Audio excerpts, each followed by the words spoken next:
Hello tout le monde, comment ça va? Est-ce que vous voulez qu'on parle de la neige à Montréal? On est quel jour aujourd'hui là? C'est inadmissible. Pour un 24 avril, c'est quand même assez inadmissible, je suis d'accord. Ouais. Mais c'est pas grave, ça va pas nous empêcher de parler d'agents IA aujourd'hui. J'ai la chance de recevoir Nathan pour être capable de démystifier un petit peu tout ça parce que c'est vrai qu'on en entend extrêmement parler, mais c'est encore un petit peu flou pour beaucoup de gens. Donc aujourd'hui, on va passer 1 heure ensemble et notre objectif, ça va être de sortir de là tous plus intelligents. Et sans plus attendre, je vous présente donc mon acolyte du jour qui est Nathan. Nathan, je te laisse te présenter en quelques mots. Ouais, tout à fait. Bonjour à tous. Donc, je suis Nathan Chetler, je suis formateur à la fusée, je suis expert en transformation numérique et j'aime beaucoup développer des agents IA en général. Et c'est une partie de ma vie. Et puis, je fais un peu de science sur l'autre côté de ma vie en général. Voilà. Ouais. Bonjour à tous. Nathan est très humble. C'est un docteur, PhD, agent IA. Parfois, on se demande si lui-même n'est pas un robot. Et moi, je suis le cofondateur d'Intégral et donc de la fusée qui offre ces webinaires tous les mois. Je suis assez intéressé par l'intelligence artificielle. En témoignent les nombreux webinaires que j'ai donnés dessus. Et puis, j'aime les déguisements cool, mais faut déjà que je commence à réfléchir à mon idée pour Halloween de cette année. Je sais pas. Peut-être qu'il faut trouver quelque chose avec Claude. On verra. En tout cas, le collectif Intégral, c'est un collectif de 5 agences, dont la fusée qui offre des webinaires, des formations, mais aussi Genia, qui est spécialisée dans l'intelligence artificielle et qui crée des agents. Et on a la chance de travailler avec Nathan à la fois sur la fusée et sur Genia. Avant de commencer, rapidement, donc n'oubliez pas qu'il y a une formation qui est offerte comme à chaque fois.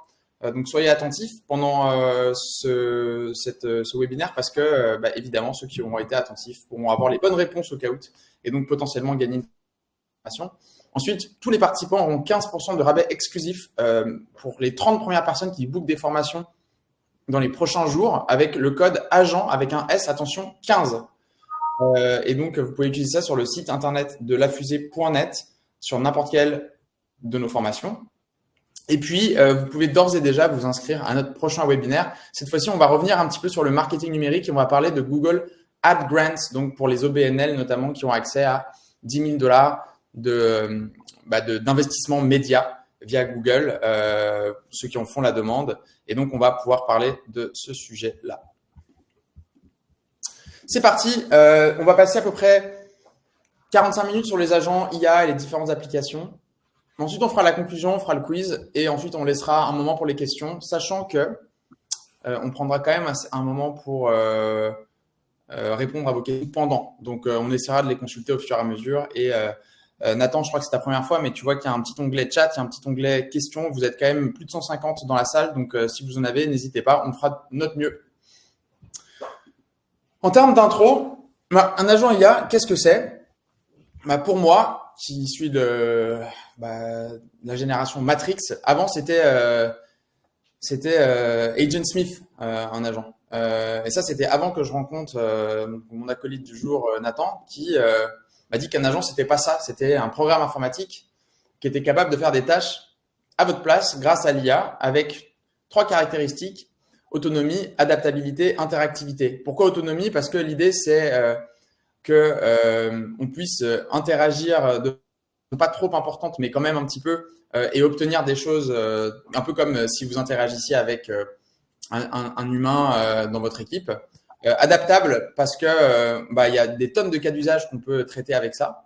Et interactif parce que l'idée, c'est qu'il puisse y avoir parfois un seul agent, parfois on parle de multi-agents, parfois de relation agent-humain. L'interaction peut être directe ou via une API.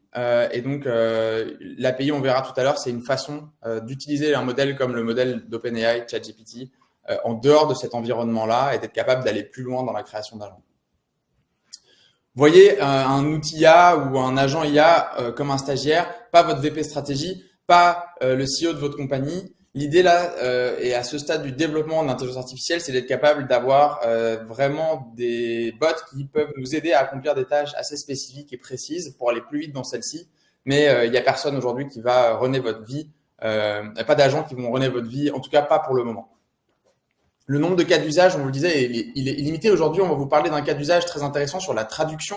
On va l'aborder de 2 façons différentes, mais il y en a plein d'autres. Il y a des agents IA qui peuvent vous aider à répondre aux commentaires de vos pages sociales.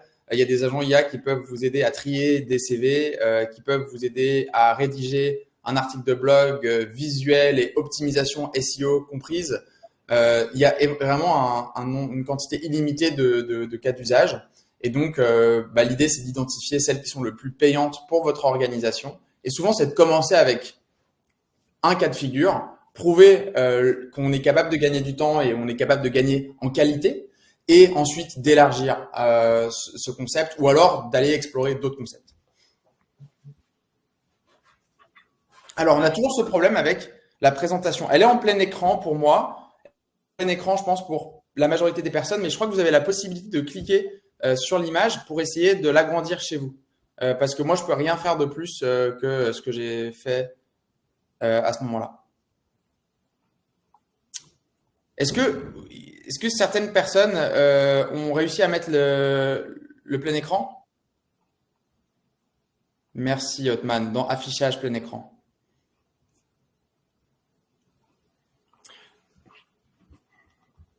Ok, donc il y en a qui ont réussi. Ok, c'est bon.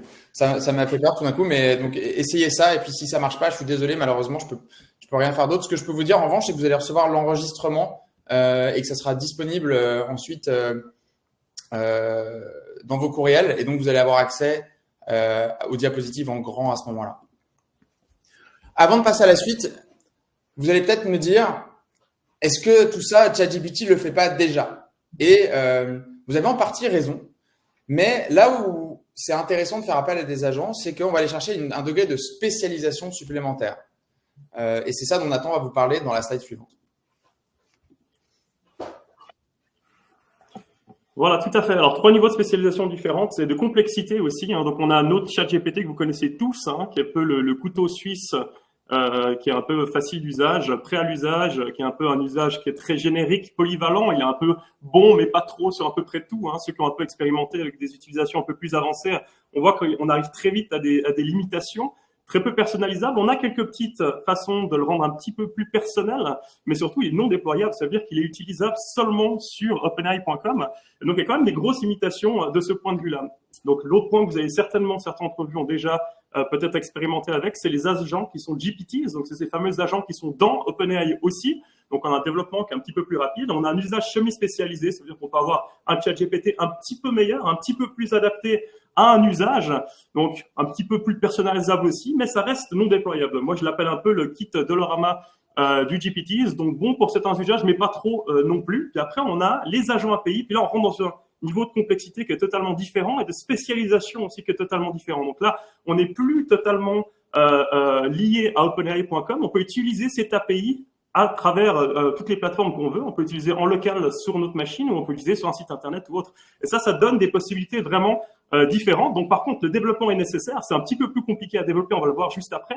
Un usage extrêmement spécialisé, ça veut dire aussi qu'un agent API, généralement, est seulement bon dans une tâche. On n'a pas la globalité qu'un ChatGPT pourrait nous donner. Très personnalisable, très déployable, et donc avoir un accès qui est beaucoup plus global. Et donc, c'est un peu plus la boîte à outils, avec des outils qui sont seulement bons pour un usage, mais si on en a plusieurs qui parlent ensemble, on obtient un petit peu des utilisations un petit peu plus complexes et un petit peu plus détaillées. En effet. Et avant de passer, on peut tous applaudir Jean-Luc qui nous a trouvé la solution pour ceux qui n'arrivaient pas à voir le plein écran. Il suffit de recharger la page. C'est un peu comme redémarrer quand il y a quelque chose qui bug. Donc, bravo Jean-Luc, merci beaucoup pour ça. On avance. Voilà, donc les comparaisons avec les 3 niveaux, donc 2 en l'occurrence à l'écran pour l'instant. Donc, en résumé, les cas d'utilisation, un agent GPT, c'est des tâches simples, uniques, avec un chat GPT, comme je l'ai dit juste avant, qui est légèrement meilleur qu'un chat GPT normal. Donc, prêt à l'usage, très prêt à l'usage, très facile d'utilisation, spécialisation qui est quand même pas incroyable, une personnalisation qui est quand même limitée. Mais on a quand même un degré d'automatisation qui est quand même important. Et une des grosses différences qu'on va avoir avec l'agent API, c'est la complexité des projets qu'on peut développer, donc on peut fournir du contexte un peu plus large, on peut interagir avec plusieurs agents, avec plusieurs différents modèles de LLM. Donc LLM, ça peut être celui de ChatGPT 4, 3.5, ça peut être Claude, ça peut être Mistral, qu'on peut faire travailler ensemble. Donc là, par contre, gros point négatif, entre guillemets, sur l'agent API, c'est qu'il n'est pas vraiment prêt à l'usage. Il y a énormément de développement qui est nécessaire pour optimiser l'algorithme, mais aussi pour interagir avec les différentes plateformes, pour faire en sorte qu'on puisse centraliser la discussion avec ces agents-là. Par contre, la spécialisation est extrêmement poussée. On pourra avoir des agents qui font de la traduction, des agents qui font du développement de blog, et quand on les fait travailler ensemble, ça donne vraiment quelque chose de très, très puissant qu'un agent GPTs qu'on a directement sur ChatGPT n'est pas forcément capable de le faire. Donc, une personnalisation bien plus accrue, des limites de contexte qui sont non présentes parce qu'on arrive à contourner les problèmes un petit peu de contexte qu'on aurait avec ChatGPT et avec les GPTs, et donc une automatisation bien sûr qui est complète. Et un gros point positif pour l'API comparé aux agents GPT, c'est le multi-agent, comme je l'ai dit déjà, et surtout le multi-LLM qu'on peut faire travailler, utiliser pourquoi pas ChatGPT 3.5 pour des tâches qui sont plus faciles, utiliser Mistral pour d'autres, ou Claude 3 en parallèle, et qui on peut faire discuter ces algorithmes-là. Le développement donc de ces agents ou de l'API, bien sûr, un temps quand même plus court pour les GPTs, vu que tout est à peu près prêt à l'usage. Donc 1 à 10 heures, voilà, c'est accessible aux débutants, c'est quand même assez facile d'accès. Et les agents API un petit peu plus poussés, donc on a quand même besoin de faire du code, donc du code en Python ou autre. Donc ça prendra une petite vingtaine d'heures quand même. Donc ça requiert les compétences d'un développeur, d'où le fait qu'on ait besoin d'avoir ce temps un petit peu plus poussé. Évidemment, ça c'est indicatif, c'est-à-dire qu'il y a des projets qui peuvent prendre 500 heures, comme il y en a qui peuvent prendre 15 heures. L'idée, c'est que vous ayez la capacité de, quand vous réfléchissez à ça, de vous dire est-ce que je devrais créer un GPT dans le GPT Store, ou est-ce que j'ai besoin de pousser le sujet un peu plus loin? Je pense qu'à la fin de ce webinaire, vous allez avoir une idée un peu plus claire sur la différence entre les deux approches en termes de capabilities, mais aussi en termes de coûts et d'investissement requis. Sachant que parfois, et là je le précise, la bonne approche, c'est de commencer avec l'agent GPT, voir jusqu'à où ça vous mène, parce que vous allez devoir préparer de la data, vous allez devoir créer un brief, etc. Et une fois que vous avez fait ça, voir si le résultat est satisfaisant. S'il est satisfaisant, mais pas encore assez satisfaisant, la réalité, c'est que vous pouvez réutiliser quand même une grosse partie du travail qui a été investi dans votre projet plus poussé, mais vous avez peut-être pris moins de risques au début d'engager des coûts trop importants. Donc, ça peut aussi être extrêmement progressif comme approche. Tout à fait. Donc l'exemple du jour, ce qu'on va vous montrer un peu la différence, c'est on va essayer de bâtir un agent qui fait de la traduction. Donc on peut déjà isoler les points positifs et négatifs entre les deux approches. Donc l'agent GPT simple, donc rapide à créer comme on l'a dit, simple d'utilisation.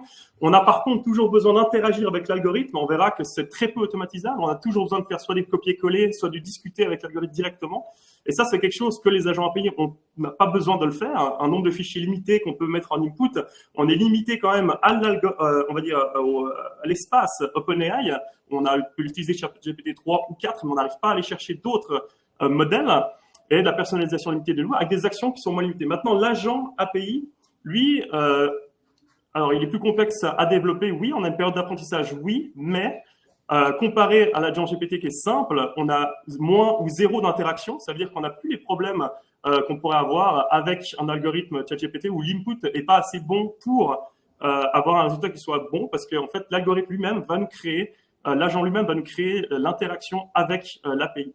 Donc, multi-fichier, aucune limitation là-dessus. De nouveau, le multi-LLM sans aucun problème. On peut discuter entre différents algorithmes. Personnalisation extrêmement accrue. On peut faire ce qu'on veut avec ça. C'est vraiment la limitation, c'est notre imagination. On peut créer des systèmes avec des dizaines et des dizaines d'agents qui discutent entre eux pour des choses qui soient plus compliquées. Bien sûr, des actions qui sont illimitées, dû au fait que c'est dans un espace de code. Voilà.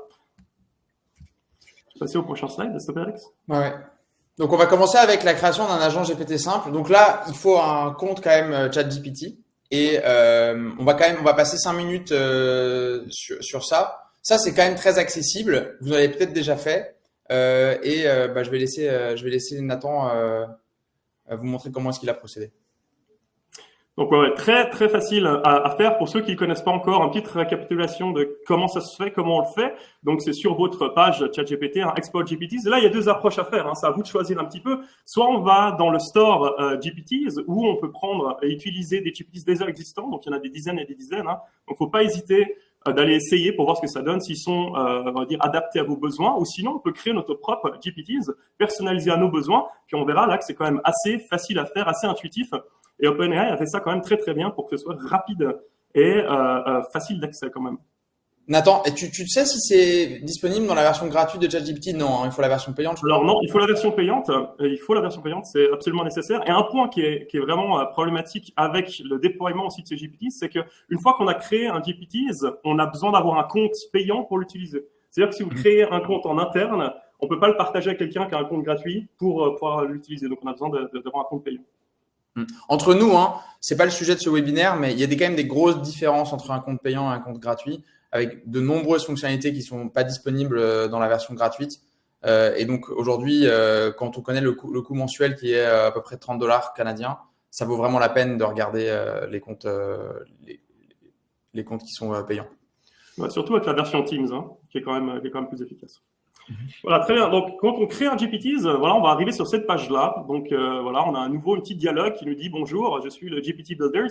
Qu'est-ce qu'on a envie de faire aujourd'hui? Et là, c'est très très simple. On peut utiliser soit la fonction de chat, où on lui dit directement ce qu'on veut. Donc, on peut lui dire, par exemple, dans ce cas-là, voilà, je vais créer un assistant GPT qui va m'aider à traduire des documents. Le système prompt est le suivant. Tu es un expert en traduction, je vais te donner des documents, etc. Et on peut simplement interagir avec ce chat, en fait, qui est un agent de création de GPTs, qui va nous aider à configurer notre GPT de cette façon-là. Alors, c'est une façon un peu indirecte, mais on n'a pas totalement de contrôle dessus, donc il y a quand même des limitations. Et il y a une manière un peu plus directe de le configurer, c'est si on voit le petit bouton configure, là, si on clique dessus, on nous amène à la slide suivante, Alex. Voilà, et là, on peut venir modifier directement, en fait, les instructions du GPTs. Donc voilà, les instructions, on peut détailler précisément ce qu'on veut et ce qu'on attend de lui. Donc là, la structure est très importante, on le va voir après, hein, que la structure d'un prompt pour avoir un résultat de qualité est absolument clé. On peut avoir des actions rapides qu'on peut designer directement. Bon, ça, vous connaissez probablement déjà. C'est celle qu'on a quand on arrive sur la page d'accueil de ChatGPT. Bon, voilà, j'aimerais traduire un document en français, pourquoi pas. Comment dirais-tu cela en allemand, etc., etc. Et on peut, voilà, un point qui est très important, c'est le knowledge. On peut télécharger des fichiers pour nourrir les connaissances du GPT. Et là, on va voir aussi que la structure de ces documents-ci, c'est aussi importante, mais ça va permettre à l'algorithme d'apprendre, entre guillemets, la façon dont il doit interagir avec vous. Donc ça, c'est un des points très positifs des assistants GPT comparés à ChatGPT tout seul, on va dire. Lui, il va réussir à prendre en compte des prérequis et des documents qu'on va lui donner en amont. Des fonctionnalités avancées, choisir les capacités de ChatGPT, est-ce qu'il aura accès au web ou non? Est-ce que notre assistant aura accès à DALL-E, à du code, à pouvoir utiliser du code Python dedans? Et on peut aussi avoir accès à ces différentes actions, hein, qui permettent d'avoir accès à d'autres API. Par exemple, ça peut être Canva, ça peut être Notion, ça peut être d'autres choses. Et ça permet un petit peu de personnaliser les choses quand même, mais on voit qu'on est quand même limité dans la boîte de OpenAI à ce niveau-là. Ouais, notamment, et souvent on utilise Zapier pour ça. Par exemple, un exemple qu'on a fait nous à l'interne, c'est que vous pouvez connecter un GPT à votre Google Calendar et ensuite poser des questions à votre GPT en disant est-ce que tu peux me créer un résumé de ma journée en ajoutant les adresses auxquelles je dois aller et l'heure à laquelle je dois partir, ou alors à quel moment est-ce que j'ai un conflit horaire dans les 2 prochaines semaines, ou ce genre de choses, parfois un peu gadget, mais parfois quand même assez utile. Une question pour toi, Nathan, c'est donc tu parlais de knowledge. Donc, on va venir mettre des fichiers, j'imagine, PDF, Excel, etc. Est-ce qu'il y a une limite de contexte qu'on peut fournir avec un GPT?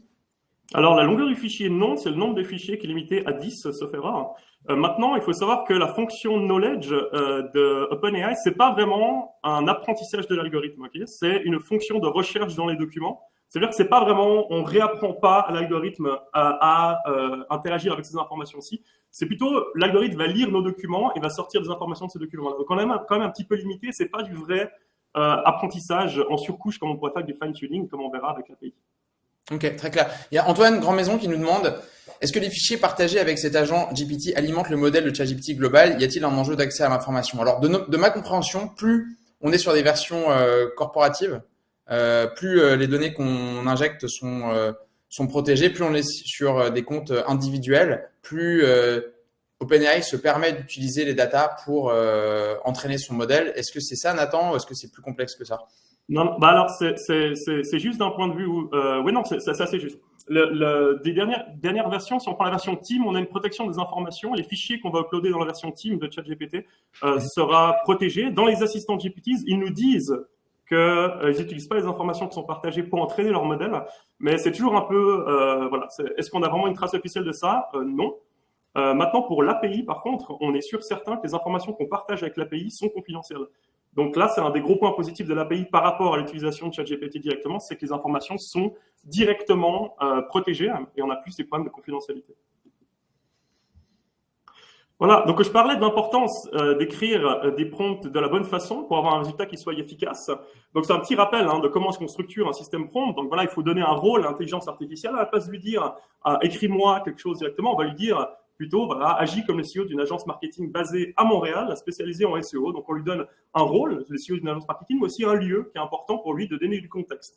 On établit encore plus de contexte, à la place de lui dire simplement écris un post sur le SEO technique, on va lui donner du sujet en global. Voilà, écris-moi sur les 3 erreurs les plus courantes en SEO, un contexte et un format bien développé. Écris-moi un post social pour LinkedIn. Lui, c'est pas ce que ça veut dire. Il faut lui dire plus précisément, oui, c'est pour LinkedIn, mais je veux un format de liste, je veux des emojis, je veux des phrases courtes d'accroche, je veux une phase de conclusion, je veux une citation à cet endroit-ci. Un ton souhaité, soit convaincant, c'est pas très précis comme façon de faire. On est plutôt voilà, soit pédagogue, soit expert. Adapte ton texte pour des personnes spécialisées dans le marketing, pourquoi pas, remplace des limites. Rédiger un post court, on ne sait pas exactement ce que c'est non plus. Il faut lui donner une longueur de texte, voilà, pourquoi pas 1200 caractères. Évite le jargon, pourquoi pas de ton marketing trop insistant.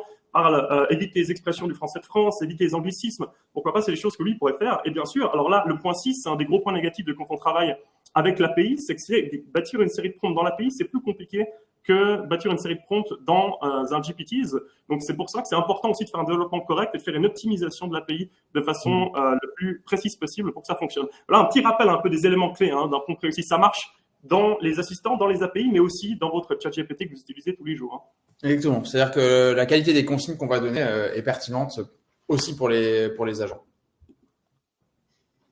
Voilà, donc petite case study, donc l'agent de traduction. Je vous ai mis un petit exemple ici un peu assez simple. Donc c'est un texte de 2 pages que j'ai appelé A Little Story que ChatGPT m'a créé en anglais. Et le but, c'est de le traduire vers le français. Donc le premier point qu'on voit qui est quand même très efficace, c'est la longueur du prompt. Donc on n'a plus besoin de lui dire voici un texte dans cette langue-ci, respecte les différentes, on va dire, approches de traduction qui sont normées.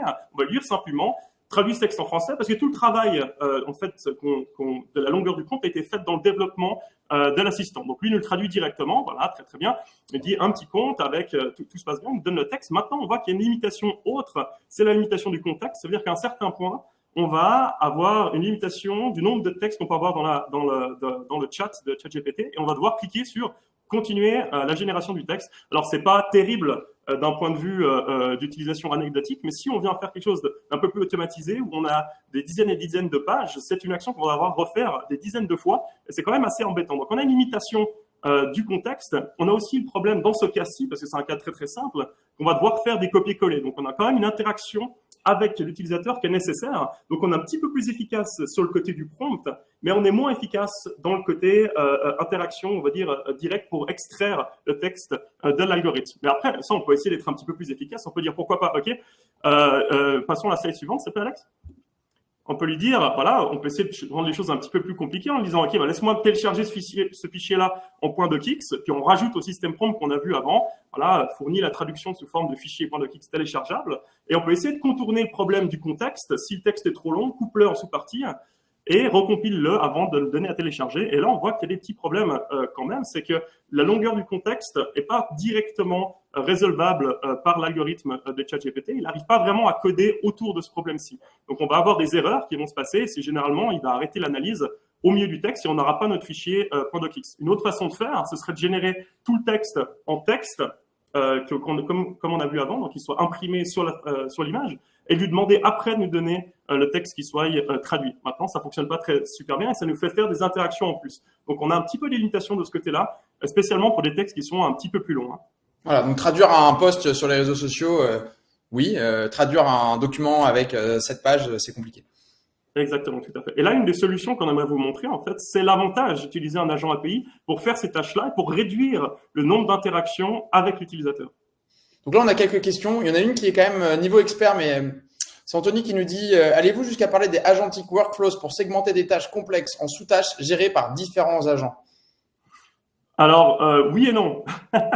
On va pas aller jusque-là. On va parler du multi-agent. On va surtout parler de la conceptualisation du multi-agent et comment est-ce qu'on peut faire, quelles sont les possibilités pour avoir des différentes API qui discutent entre elles.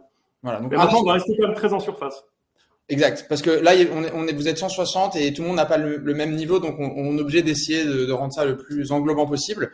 Une autre question de Rojo, désolé pour la prononciation. Comment on peut entraîner au mieux un GPT selon votre expérience?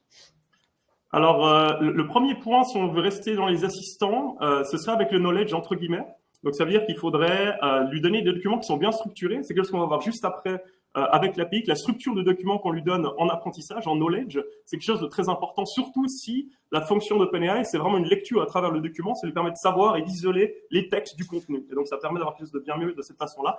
Avec l'API, on va avoir du fine-tuning, on peut vraiment réentraîner une surcouche sur l'algorithme qui permet en fait de lui dire, bon voilà, j'aimerais que tu me répondes de cette façon-là, j'aimerais que tu me répondes avec ce knowledge-là, mais ça, ce serait imprimé en fait dans les connaissances de l'algorithme plutôt que d'avoir juste une fonction qui va aller rechercher des documents. Ouais, un petit hack ici, là, c'est une fois que vous lui avez fourni des documents, demandez-lui, est-ce que tu arrives à accéder, est-ce que tu as bien compris le document, qu'est-ce que tu as compris du document? Évidemment, si les colonnes sont bien expliquées, il va sortir quelque chose d'assez cohérent. Et s'il répond n'importe quoi, bah, vous avez la réponse, il n'a pas compris le document et donc ça va être difficile pour lui d'être bon dans ses tâches. Voilà. Créer un super agent, entre guillemets super agent avec l'API, puis on va voir surtout les différences et les avantages d'avoir l'API comparé à un agent qui serait dans les assistants GPT. Alors, ça, c'est ma slide préférée. C'est celle que si tu veux te prendre la tête le matin en te réveillant, tu regardes ça. Ouais, non, en fait, le but de cette slide-là, c'est comme la question d'avant, c'est pour montrer à quel point on peut faire quelque chose de compliqué.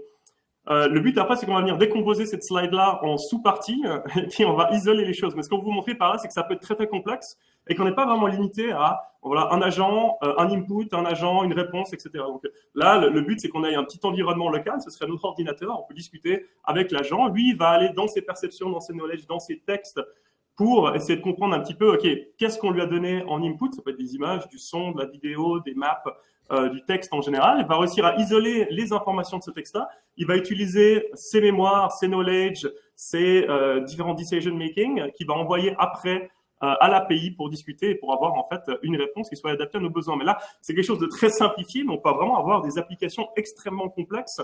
On peut avoir plusieurs façons de aller chercher de l'information, d'apprendre, de redonner l'information. Et donc, ça peut être très compliqué comme ça, mais c'est pas si compliqué si on le décompose en sous-parties, et on va le voir ça tout de suite. Voilà, donc donc on a montré les étapes de conceptualisation des développements d'un agent IA avec l'API. Vous voyez qu'il y a des petites astérix sur l'étape 2 et 4, c'est parce que c'est pas forcément nécessaire de le faire pour les assistants GPTs. Par contre, l'étape 1 et 3 sont assez importants pour les assistants GPTs. Donc le premier point, c'est la conceptualisation. Donc c'est important de savoir ce qu'on a envie de faire et de comprendre le cas d'usage. Donc bien isoler le cas d'usage qu'on veut faire. Est-ce que c'est important ou pas pour nous? Comment est-ce qu'on veut l'intégrer dans notre institution? Le déroulement de l'interaction, est-ce qu'on veut un agent tout seul? Est-ce qu'on veut un agent qui parle avec un autre agent? Est-ce qu'on a envie d'un agent qui discute avec l'utilisateur? Et bien sûr, l'étendue de la personnalisation. Et ce premier point de conceptualisation permettra d'isoler, est-ce qu'on veut un API? Est-ce qu'on veut un assistant GPTs? Est-ce qu'on peut juste utiliser ChatGPT directement? D'accord? C'est ce premier point qui est très important. Après, on a une étape 2 qui est l'étape de prototypage. Alors, Alex, tu peux retourner en arrière d'un truc, s'il te plaît? Merci.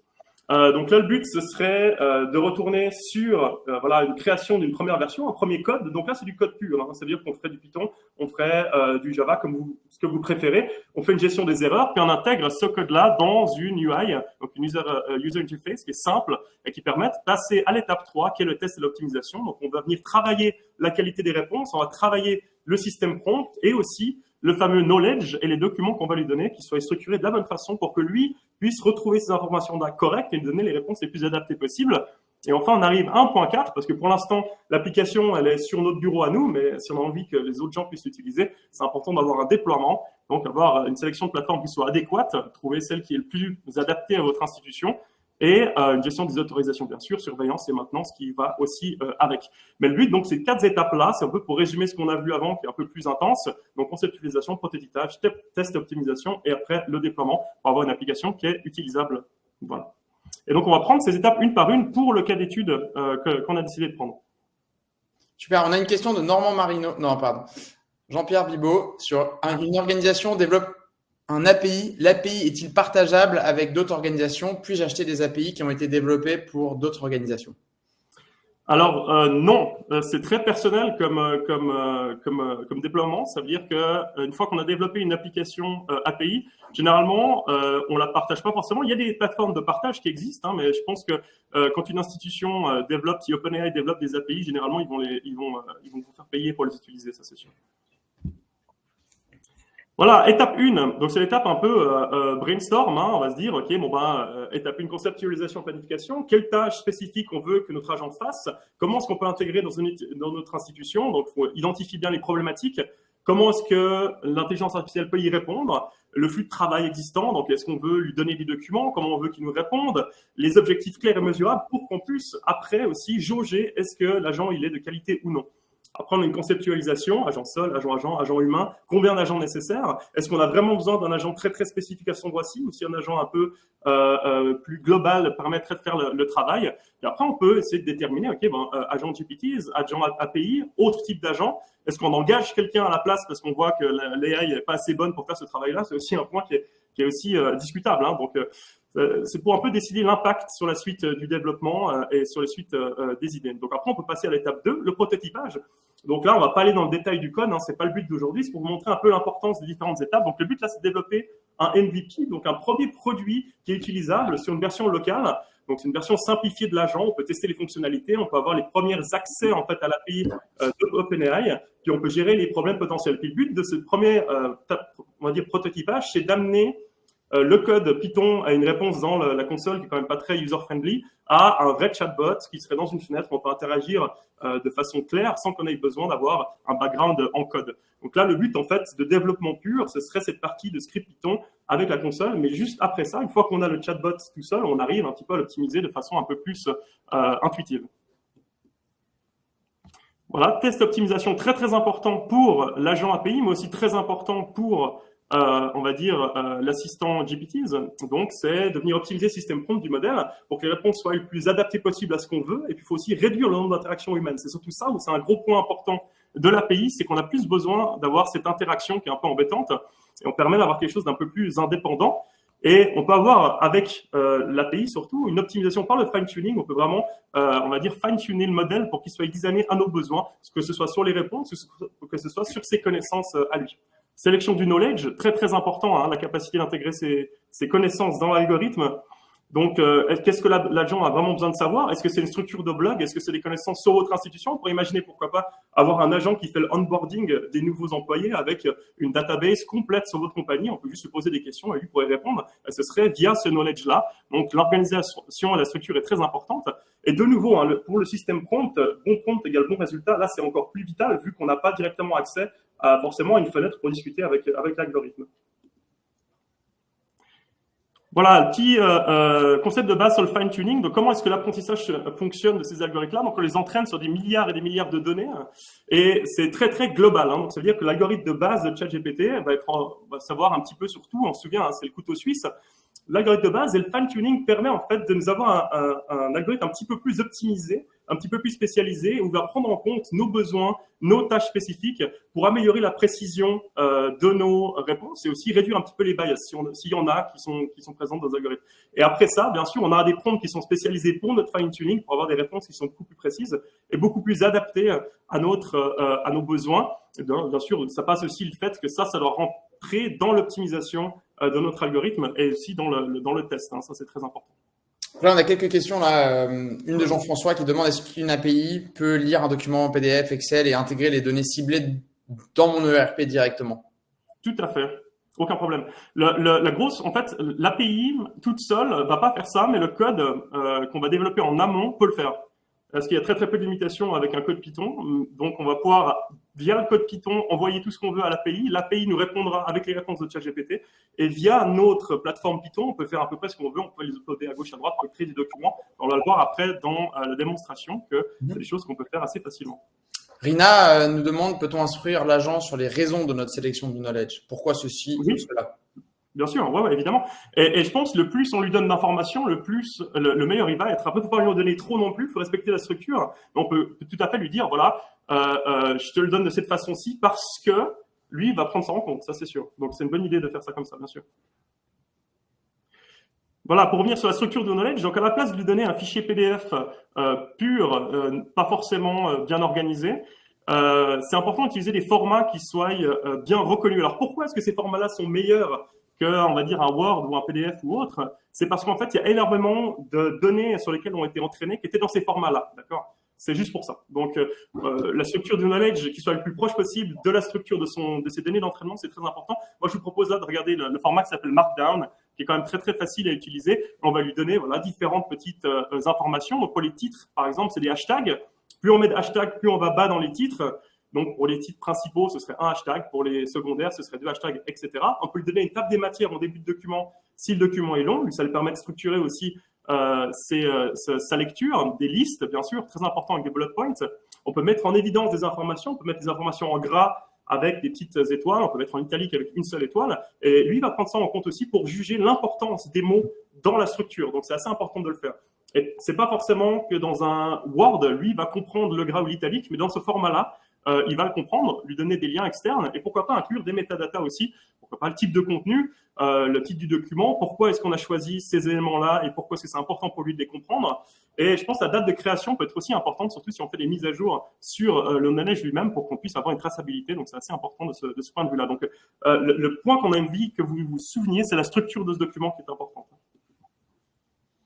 Voilà, le processus de développement final, donc c'est le déploiement, pardon, avec l'étape 4, donc qui nous permet d'avoir l'accès, de donner accès à notre application un peu au monde en entier. Hein, donc, pourquoi pas des sites internet, des Notion, des GitHub.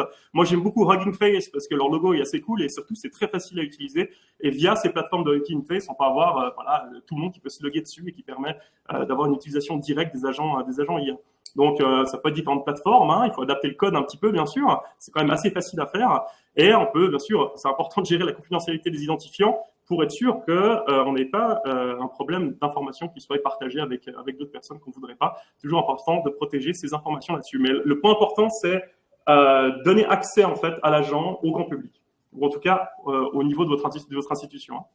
Alors, comment ça se passe en tant que tel quand on développe une API sur OpenAI? Alors, le premier point à faire, c'est d'aller sur la plateforme plateforme.openai.com et dans ce qu'ils appellent le playground. Okay, donc, il y a différentes petites, voilà, vous avez la page sur laquelle vous arrivez, il y a différentes petites onglets. Donc, il y a un onglet playground qui nous permet d'optimiser et de tester un peu le système prompt. Hein. On peut directement modifier le système prompt et voir comment est-ce que l'algorithme nous répond. Ça permet d'avoir vraiment une petite optimisation à ce niveau-là. On a une page assistant qui permet de créer des assistants très spécialisés pour une tâche basée sur le système prompt qu'on a développé dans le playground. On a le fine-tuning qu'on a déjà vu, hein, qui est l'optimisation de l'algorithme où on vient vraiment réapprendre une surcouche sur les connaissances de l'algorithme de base. Alors, c'est un service qui est payant, hein, parce que ça fait qu'on doit créer un nouvel algorithme. Le knowledge qui est utilisé par les assistants, c'est les fichiers qu'on vient de voir, et ça permet d'avoir quelque chose un petit peu plus optimisé. Et bien sûr, premier point, c'est d'avoir la clé API qu'il faut avoir pour pouvoir interagir avec OpenAI, bien sûr. Voilà, alors, très rapidement, petite conceptualisation. Voilà, on a un document qu'on veut traduire. On crée un script Python. La première chose que le script Python va faire, c'est générer les prompts qui sont adaptés à la demande. Il va gérer surtout la longueur du texte. On a vu qu'avec l'assistant, il y a des problèmes de contexte. Hein. Ça va envoyer ça à OpenAI qui va lui faire la traduction et va nous renvoyer un texte traduit. Et le script Python, lui, va réarranger ce texte traduit en un texte global qui va pouvoir nous rendre. Et notre petit bonhomme est très content et lui dit merci. Voilà, donc c'est un peu la structure de base. Hein. Voilà, donc ça fait, pourquoi pas, une application comme ça, simple, une langue, un fichier qu'on peut juste dropper, un drag and drop dans une petite fenêtre. On clique sur Translate, sur traduire, et le document est traduit directement. Donc on voit que c'est facile d'utilisation, il y a zéro interaction avec l'utilisateur, donc on n'a pas des problèmes voilà, de prompt qui ne seraient pas optimisés parce que tout est fait en fait dans le code en arrière. Donc gros gain de productivité. Mais maintenant on peut pousser les choses un petit peu plus loin encore. Voilà, pourquoi pas, voilà, j'aimerais traduire ces documents, je veux avoir du multilangue. Donc là, on peut inclure dans le script Python un système qui permet de gérer le multilangue. On peut, pourquoi pas, gérer des multimodèles qu'on peut envoyer direct à l'API OpenAI ou à une autre API, suivant le modèle qu'on utilise. Lui, il va réussir à nous reconstruire les documents un par un et nous rendre la globalité des documents dans un fichier zip, pourquoi pas. Et donc, on peut optimiser un petit peu notre script Python de façon que l'on veut. Et on a vraiment zéro limitation de ce point-là. Ça, je veux juste ajouter deux choses. Premièrement, de ce qu'on lit en ce moment, c'est que Claude a l'air d'être quand même très fort en tout ce qui est contenu et aussi en traduction. Le deuxième truc, c'est que un des intérêts, donc, de faire ce genre de choses, c'est d'offrir en fait des outils qui sont entre guillemets fermés aux membres de votre équipe. Pourquoi fermés? Parce que vous avez la possibilité, encore une fois, de mettre en place ce que vous voulez dans le code, de façon à ce que quelqu'un ne puisse pas nécessairement, quelqu'un de non technique ou quelqu'un qui doit juste exécuter une tâche ne peut pas venir jouer là-dedans et modifier les choses, ou alors changer le prompt et donc avoir un résultat qui ne nous conviendrait pas parce que le ton éditorial de la traduction changerait. Donc, entre guillemets, c'est un environnement qui contrôle un tout petit peu plus les outputs qui vont avoir lieu, et dans un cadre professionnel, pas tout le temps, mais parfois c'est très pertinent.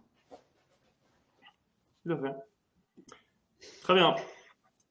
Donc, on pourrait, voilà ce que ça donne. Je vais vous le montrer peut-être en live, hein, pourquoi pas. Est-ce que je peux partager mon écran, Alex? Absolument. Donc, moi, ce que je vais faire, c'est que je vais sortir de mon partage d'écran. Stop sharing. Et normalement, tu dois pouvoir partager ton écran en bas avec Est-ce que vous voyez mon écran? 100%.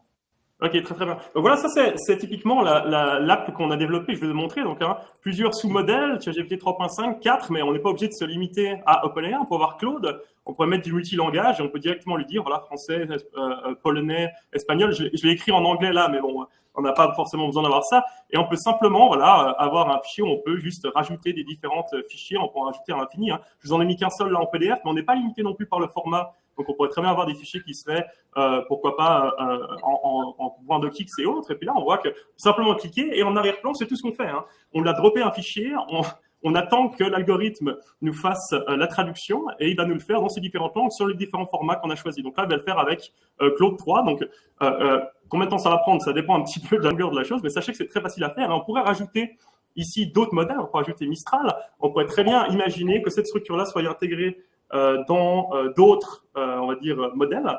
Et c'est quelque chose qui est tout à fait possible aussi. Donc là, la petite histoire qui est ici, peut-être que je vous la montre. Je ne sais pas si vous allez voir ma fenêtre. Vous allez la voir directement ici. Alors, je peux télécharger et ici, ça me donne un document zip directement. Alex, est-ce que vous voyez mon document zip ou pas? Je pense pas. Hein. Non. Ok. Ce qu'on va faire, c'est que je vais partager directement ma partage d'écran et je vais partager directement en full screen. Clac. Tout l'écran. Voilà. Clac. Désolé pour ça. On ne voit rien là. Ouais, vous n'avez pas le droit de partager, j'ai pas le droit de partager tout l'écran. Voilà. Et ça nous donne un petit zip de cette façon-là, voilà, où on a nos différents textes qui sont traduits. Si je peux l'ouvrir ici, je ne sais pas si vous allez voir lui non plus. Non, mais si tu vas sur l'autre onglet, est-ce qu'il y a quelque chose qui s'affiche avec partager cet onglet? Oui, je vais le faire ça tout de suite et on va voir ce qui est. Je ne sais pas pourquoi je ne peux pas partager totalement ma fenêtre. Mais bon, en résumé, hein, ce qu'on obtient, c'est un fichier Word qui est traduit dans la langue d'accès, dans la langue, on va dire, cible. Voilà, et puis là, voilà, on a mis le français, on a une super petite histoire qui est traduite en français par Claude 3 de cette façon-là, mais on l'a eu en fait dans nos 3 différentes langues. Hein. Et là, on n'est pas limité. C'est-à-dire qu'on pourrait imaginer d'avoir ce fichier-là traduit dans une dizaine de langues, et on a vu que ça nous a pris un petit peu 2-3 secondes de le faire. Hein. Tu peux partager, nous, en tant qu'agence de marketing, on a plein de demandes depuis des années de traduction. Donc, évidemment, parfois, ça requiert des humains. Et souvent, d'ailleurs, il faut toujours qu'il y ait une repasse humaine qui soit faite. En revanche, il y a aussi des situations, notamment dans les sites de e-commerce avec 1500 pages, où ça peut être extrêmement lourd de traduire un site internet avec 1500 fiches produits, où la valeur ajoutée de la traduction est quand même relativement faible. Donc là, avec un agent de base, vous allez avoir la possibilité de le faire, mais vous allez devoir faire des copier-coller, etc. Avec un super agent, vous allez pouvoir passer beaucoup de temps dans le brief initial pour setter des guidelines, puis après, vous allez pouvoir loader des fichiers en bulk de façon très rapide et après obtenir des fichiers en échange. Et donc là, il peut y avoir un gain de temps qui est gigantesque en fait sur ce genre de choses. Tout comme si vous savez que vous allez avoir à faire de la traduction pendant les 2 prochaines années et qu'il faut respecter le ton éditorial de votre marque et certaines guidelines clés, en créant ce super agent aujourd'hui, vous allez gagner du temps pendant les 2 prochaines années sur l'ensemble de ces traductions que vous allez faire. Donc, faut bien réfléchir à OK, est-ce que j'ai un post Facebook à traduire tous les mois? OK, je vais peut-être faire un GPT qui va faire un travail relativement décent à un coût bas et un temps de préparation bas. Versus j'ai un projet très complexe où j'ai un volume très important d'éléments avec une sensibilité importante en termes de ton éditorial et potentiellement des travaux futurs qui vont s'en venir, où là, ça vaut la peine de passer 20, 30, 40 heures dans la création de l'agent de base pour ensuite avoir une solution robuste à long terme. Exact. Est-ce que tu veux retourner à la présentation, Alex? Oui, bien sûr. D'ici là, en attendant, parce que je suis en train de préparer le caout, en attendant, je veux juste regarder les questions là, qui ont été posées. Pourrait-on traduire un fichier InDesign? Bon, il y a aucune limitation là-dessus, hein. On peut faire un petit peu tout ce qu'on veut, hein. C'est pas vraiment un problème.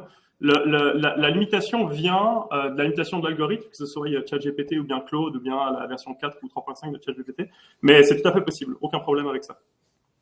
Du moment qu'il y a la gestion qui est faite dans notre code Python qui fait la gestion de base pour retranscrire ça à ChatGPT. Mais oui, c'est tout à fait possible, bien sûr. My God. Jean-François Dallaire nous dit « Vous êtes incroyable ». Jean-François, ma femme me le dit tous les jours. Il y avait une question d'Andréane qui nous demande s'il y a des plateformes qui permettent de traduire et modifier les documents PDF sans déformer la mise en page. Alors, c'est un des gros points qui est difficile à gérer, hein, mais ça, c'est quelque chose qu'on peut faire dans le Python lui-même. Donc, des plateformes qui existent, je pense pas, mais c'est développable, oui, sans aucun problème. Donc, pour aller plus loin, donc, on a vu un des agents, mais pourquoi pas l'intégrer dans une constellation d'agents? Donc, pourquoi pas, voilà, je vais créer un article de blog sur l'importance de personnaliser son compte LinkedIn. Donc, on a un premier agent qui va nous préparer le plan de rédaction et les mots-clés. On va envoyer ça à un deuxième agent qui va faire la rédaction avec le style de rédaction et des exemples qu'on lui a donnés en knowledge. L'agent 2 va parler à l'agent 3 qui va optimiser le texte complet pour faire une optimisation SEO. L'agent 3 va parler à l'agent 4, qui est notre agent de traduction qu'on vient de voir là, qui va faire les traductions de différentes langues. Et on va envoyer ça à un cinquième agent qui va faire la création des images. Et puis, notre petit bonhomme reçoit son article traduit, imagé et optimisé en un seul run, sans qu'il ait besoin de faire grand-chose là-dedans. Donc, bien sûr, il faudrait probablement ajouter des petites étapes entre deux pour que que ça fonctionne directement. Mais ce que vous montrez là, c'est la puissance d'avoir quelque chose avec, on va dire, une application avec des multi-agents qui viennent discuter entre eux. C'est là où ça devient très, très fort avec l'API. Ouais, puis il y a un très bon commentaire de Myriam qui dit il y a DeepL qui peut faire ça. Et DeepL est en train de monter en compétence là-dessus et c'est normal, c'est leur cœur de métier. Et en effet, après, il y a quand même une limitation du contexte qu'on peut donner. Il y a quand même une limitation du volume aussi. Et ce que Nathan vient de montrer n'est pas possible avec un DeepL. Parce que là, on va pas être capable de faire du multi-agent ni du multi-LLM. Donc, c'est bien, ça peut être une bonne solution. C'est pas aussi sophistiqué que ce dont on est en train de parler en ce moment. Très bien. Tu peux passer au prochain slide. Alors, il faut savoir aussi hein, que l'API, elle offre des possibilités de venir modifier l'algorithme directement, donc les différents paramètres de l'algorithme. Donc, c'est un peu poussé ça, mais je vais juste les survoler. Hein. Donc, il y a un point qui s'appelle la température qui permet de gérer un peu la créativité de l'algorithme. Si on a envie d'un algorithme qui soit très, ce qu'on appelle très créatif, on va le mettre très, très proche de 2. Si on veut quelque chose qui est très déterministique, ça veut dire qu'il prend aucune on va dire créativité, donc vraiment 1, on mettrait très très proche de 0. Voilà, on peut gérer le nombre de tokens, on peut gérer la séquence d'arrêt, on peut gérer des top P qui sont des paramètres un peu plus avancés, mais sachez que c'est possible de venir modifier l'algorithme directement dans l'API pour qu'on ait quelque chose un peu plus qui matche un petit peu plus nos besoins. Alors ça, c'est pas possible dans les assistants GPT. Voilà, on parlait de différents LLM, mais comment est-ce qu'on choisit le bon? Alors là, ce que je vous invite à faire, c'est de venir expérimenter un petit peu sur chat.lms6.org, où c'est un peu une chatbot arena. On peut venir comparer différents modèles avec différents inputs et voir celui qui matche le mieux. Puis on a bien sûr un leaderboard avec ChatGPT 4 Turbo. Mais honnêtement, moi je trouve Claude 3 un petit peu meilleur que ChatGPT 4 Turbo, mais c'est personnel peut-être. Mais ça me permet d'avoir un petit peu un feeling de quel agent ou quel modèle est le meilleur pour notre tâche. Donc, allez expérimenter là-dessus, c'est quelque chose qui vous intéresse. Sachant que Claude n'est pas disponible au Canada via l'API et avec un VPN, j'imagine que oui, mais pas comme ça. Voilà, avec l'API, on n'a pas de limitation, mais ouais, on a besoin d'un VPN pour utiliser le chat. Tout à fait. Tu peux passer au prochain slide, s'il te plaît?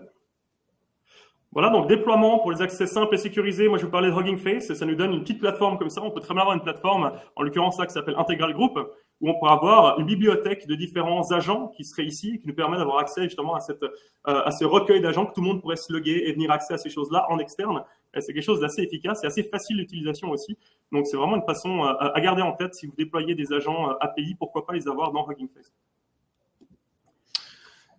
Merci. Donc, juste pour la conclusion, donc, vous avez ces deux techniques qui sont toutes les deux pertinentes, qui sont en fonction de le degré de complexité, du temps que vous avez, du budget que vous avez, de la dimension stratégique du travail que vous êtes en train de réaliser. à se rappeler qu'elles sont progressives aussi. Vous pouvez commencer avec la 1 et voir jusqu'à où ça vous mène et puis ensuite débloquer le budget sur la 2.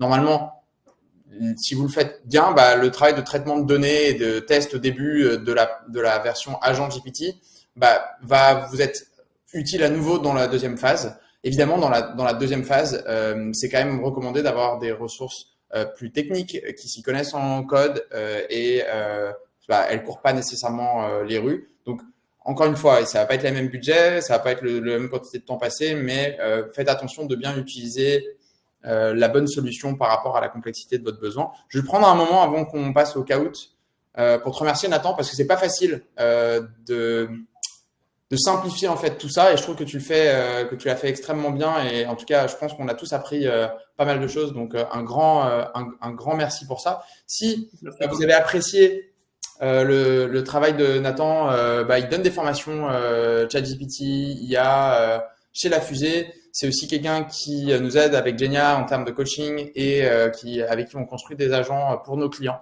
Donc, n'hésitez pas à nous contacter si vous avez des besoins, soit en formation, soit en accompagnement sur la création d'agents ou sur l'implémentation d'outils comme Copilot avec notre société Genia. Je vais aussi vous dire, on fait ça gratuitement, ces webinaires. Donc, on va continuer à le faire, mais on est évidemment très sensible lorsque vous prenez le temps de nous encourager en nous laissant un avis. Donc, à l'aide de ce code QR, si vous avez quelques minutes avant le Kahoot pour nous laisser un avis, on serait extrêmement sensible à ça. Merci beaucoup d'avance. Puis, sans plus attendre, voilà, il y a même La Fusée qui nous propose un avis. Donc, attendez, excusez-moi parce que je dois cliquer là-dessus. En termes de questions, je pense qu'on a vraiment réussi à bien couvrir des choses. Et comme il nous reste que 7 minutes, je vous propose qu'on passe au Kahoot. Et puis à la fin, on verra s'il nous reste encore des questions additionnelles à traiter. Et pour ça, je vais me rendre sur un autre onglet. Et vous invitez tous. Tu peux jouer, Nathan, aussi, même si essaye de perdre extrait, parce que normalement, tu vas avoir tout juste. C'est moi qui les écris, les questions, donc… Allez, changer. J'en ai retouché. Je vais couper la musique parce qu'il paraît que ça rend les gens fous, même si moi, c'est un peu ma musique préférée. Ignorer. Donc voilà, donc vous allez répondre à l'aide de votre téléphone mobile, de préférence. Et donc, pour s'inscrire, il suffit de se rendre sur kahoot.it, K-A-H-O-O-T.it. Vous entrez le code PIN du jeu, 3168755. Et puis, vous choisissez un avatar. Et c'est parti. On va vous laisser, allez, 1 minute. En attendant, peut-être qu'on peut regarder s'il y avait des questions.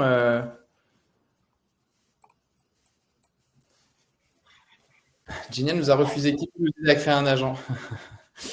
Bonne question, Jean-François. Je pense que Genia n'avait juste pas la ressource disponible à ce moment-là, mais il y a plein de personnes disponibles et puis on peut se reparler. Pourquoi? Merci pour ce partage d'informations. Merci. Je regarde juste la section de questions. Est-ce qu'il y a une plateforme qui peut traduire ou modifier un document PDF sans déformer la mise en page après traduction? Tu avais répondu à ça, Nathan? Moi, j'y ai répondu, ouais. J'y ai répondu, ouais. Excuse-moi. Je regarde dans le chat dans ce cas. Alors, des plateformes qui existent, je ne sais pas, mais on peut les coder sans problème, ça c'est sûr.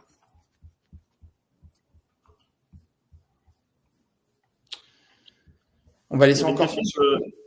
Tu veux commencer maintenant ou je prends une ou deux questions Parce qu'il y a une question assez intéressante de Ronan qui lui demande si, quand on fine-tune un modèle, comment savoir à partir de quel moment le résultat sera viable à grande échelle. Ça, il faut faire des tests. Il n'y a pas de miracle. On n'arrive pas à prédire en fait les résultats d'un fine-tuning. Il va falloir fine-tuner sur des résultats et sur des structures de documents qui soient bonnes. Et après, c'est faire des tests puis itérer un peu le processus pour que ça fonctionne. Super. Donc là, tu vois le chat du webinaire est en train de devenir un endroit où il y a du business qui est en train de se faire entre une mise en relation entre Jean-François, Julien, Ronan. Tenez-nous au courant de ce que ça va donner tout ça. Des grandes choses, j'en suis sûr. Ok, je propose qu'on commence. Donc, évidemment, dans ce jeu, il faut avoir la bonne réponse. Il faut aussi essayer de répondre le plus rapidement possible. C'est parti.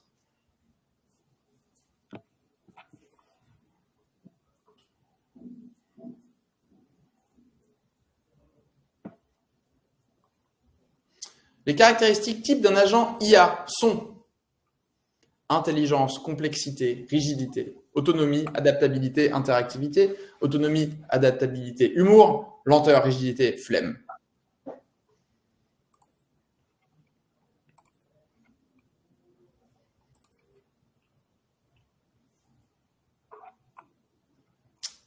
C'était bien la réponse bleue, autonomie, adaptabilité, interactivité. En humour, il n'est pas terrible, ChatGPT. Quand on lui demande une blague, souvent, il raconte toujours la même blague. Pourquoi le plongeur a plongé vers l'avant? Parce que sinon, il serait tombé dans le bateau. Donc, après, je veux dire, vous pouvez trouver ça drôle, potentiellement. Moi, je trouve ça un peu moyen, et pourtant, mes blagues sont généralement très moyennes. C'est Antoine qui est premier. Bravo Antoine et bravo Bingogo à la fois pour la réponse et aussi la qualité du nom et de l'avatar. On avance avec la question 2 sur 5. Un agent IA, c'est comme votre belle-mère, un CEO, un stagiaire, ça n'existe pas. Si c'est comme votre belle-mère, c'est intéressant, à la fois un peu inquiétant. Je sais c'est drôle aussi, mais il y a une compagnie la petite, c'est assez drôle, mais il y a une compagnie qui a mis un ChatGPT comme CEO. Je me demande s'ils ont fait faillite depuis. Ah ouais? Ouais. Probablement. Un petit fun fact. C'est un stagiaire, effectivement. Il y a quand même une personne qui a répondu votre belle-mère, donc salutations. C'est moi. Et bon courage dans la vie. Ah, c'est toi. Ouf. Tu m'as dit de pas gagner, hein, donc je gagne pas. MLG qui est avec son petit soleil, là, je pense que c'est Morgane Le Jossic. Attention de ne pas la laisser gagner. Les agents IA peuvent être utilisés uniquement sur le site d'OpenAI, sur plusieurs plateformes, notamment grâce à l'API. Seulement dans un code JavaScript pour cuisiner une soupe aux oignons.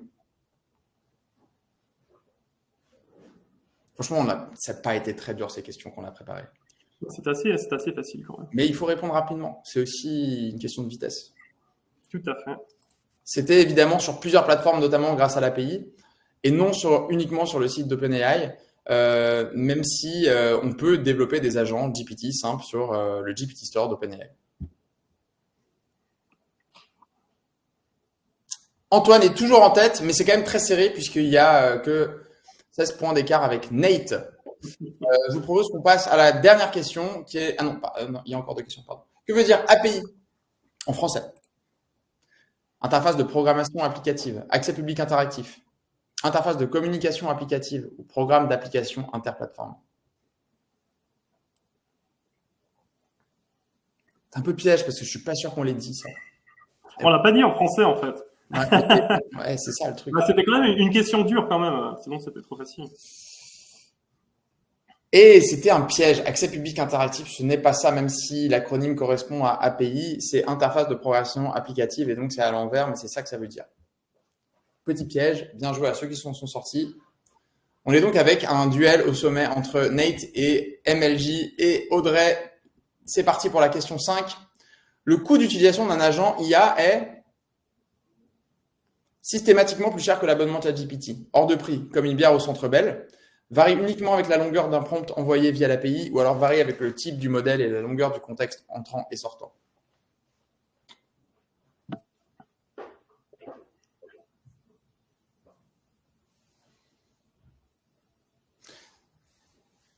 C'était la réponse varie avec le type du modèle et la longueur du contexte entrant et sortant. Tu vas en parler, Nathan, de ça?